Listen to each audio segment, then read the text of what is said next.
ठीक है, गरम गरम को मसलना है। ठीक है, इतना मसलना है कि यकजान हो जाइए। अभी करते हैं इसको ठंडा और उसके बाद फिर आपको दिखाते हैं कि ये कैसी बनी है ठंडी होने के बाद। अस्सलाम वालेकुम, क्या हाल चाल है सबके। मैं हूँ आपकी अपनी होस्ट शेफ़ नाज़िया और आप देख रहे हैं chef life with chef Nazia. आज मैं हाजिर हुई हूँ एक नई एपिसोड के साथ। इसमें मैं बनाने वाली हूँ रसमलाई। बेसिकली ये कोई ऑर्डर नहीं है, ये क्रेविंग है जो कि बड़े दिनों से मुझे पर्सनली हो रही थी कि रसमलाई बनाऊँ। तो फिर सोचा ये कि चलें जी आज रसमलाई बना लेते हैं और आप लोगों के साथ शेयर भी कर लेते हैं।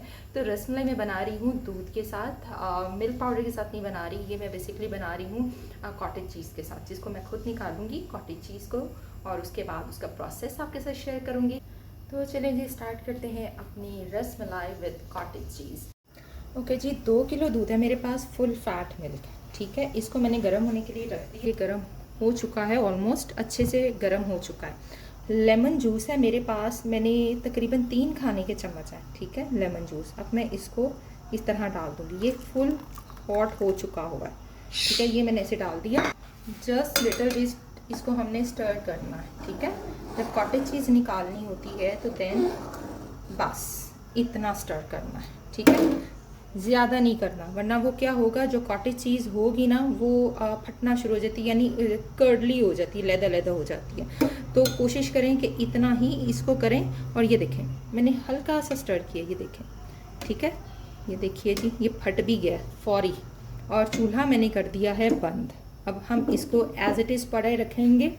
इसको बिल्कुल अब ऐसे ही आपने पड़े रहने देना है तकरीबन आधे घंटे के लिए। ठीक है जी, आधे घंटे के बाद हम इसमें से सारा चीज़ निकाल जी। छलनी मैंने रख दी है। अच्छा, मैं इसके अंदर कोई मलमल का कपड़ा नहीं डाल दूँ। ठीक है, मैं एज इट इज़ ही निकालूंगी। इसी तरह मैंने इसको पड़े रहने देना है और इसका सारा पानी निकल जाना है। मैं ना बड़े सीधे सीधे काम करती हूँ, पर तेरे कामों में नहीं जाती। ठीक है जी, ये देखिए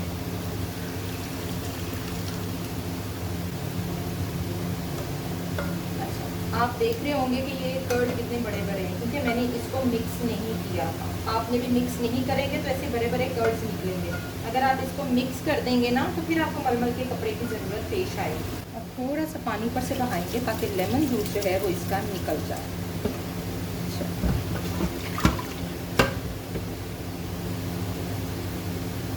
अब मैं ऐसे ही इसे पड़ा रहने दूंगी और जैसे ही इसका पानी सारा निकलता है फिर मैं नेक्स्ट प्रोसेस दिखाती हूँ।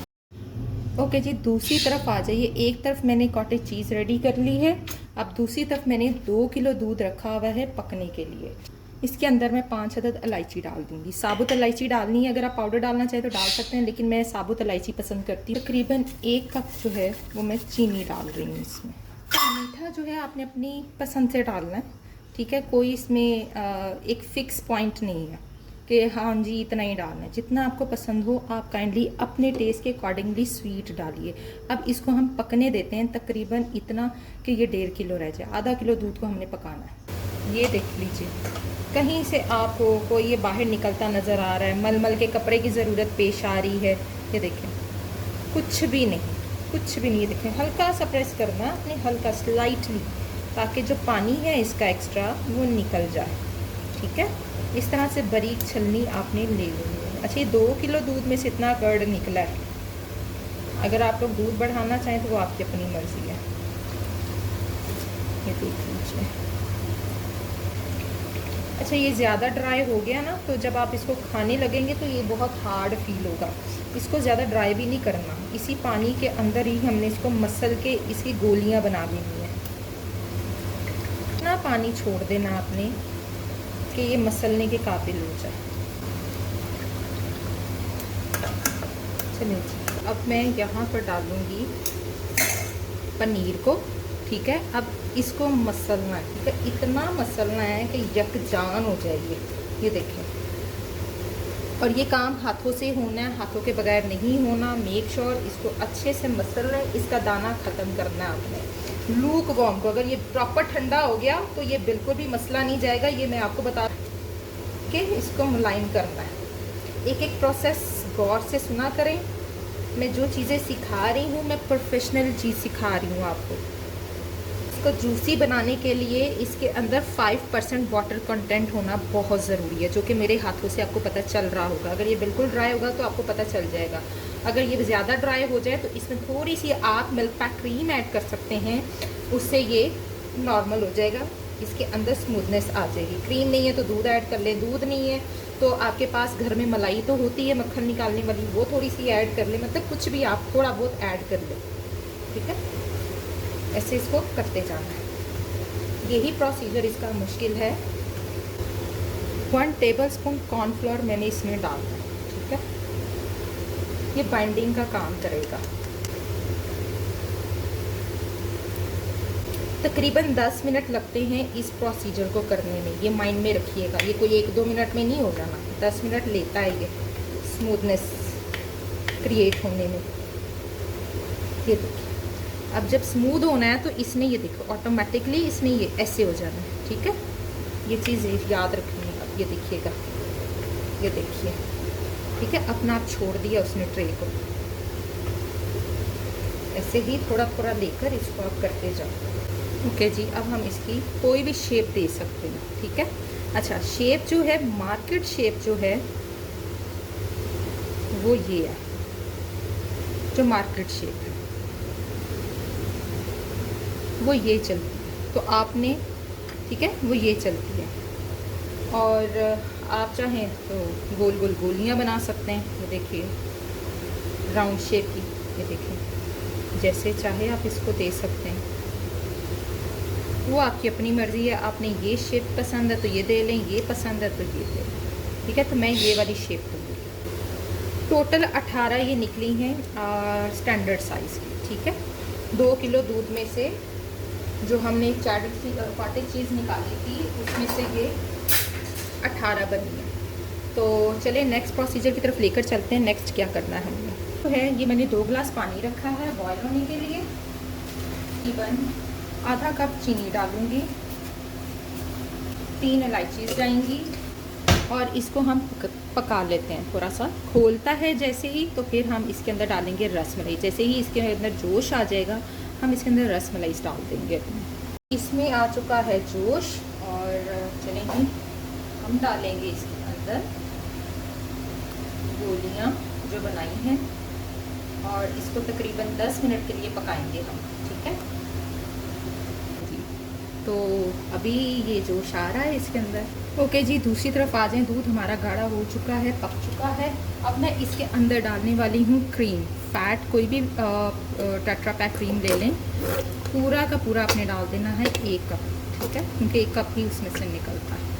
ओके जी, ये जितनी थिक होगा उतना ही मज़े का ये बनेगा। चलें, बिस्मिल्लाह। देखिए माशाल्लाह थिकनेस आ चुकी है इसके अंदर। थोड़ा सा और कुक करते हैं, उधर से वो भी तैयार हो जाएंगे तो हम इसके अंदर डाल देंगे। ओके जी, दूसरी तरफ जो गोलियां हैं वो पक चुकी हैं। 10 मिनट मैंने उनको पकाया। अब मैं डाल दूँगी इनके अंदर, ठीक है। बिस्मिल्लाह।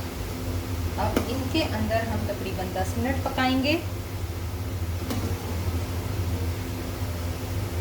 ठीक है। 10 मिनट अब हम इसमें पकाएंगे इनको और उसके बाद हमारी रसमलाई बेहतरीन किस्म की तैयार हो जाएगी।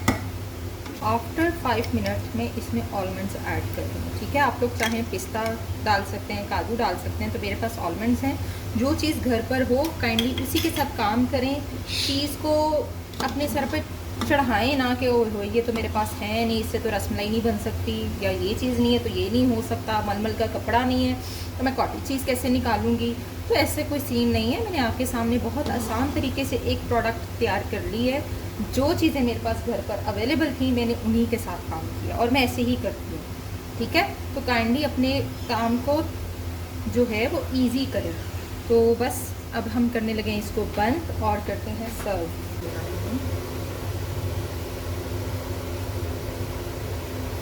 सबसे पहले आप गोलियाँ निकाल के डाल दें, तो माशाल्लाह से कितनी खूबसूरत पकी हैं।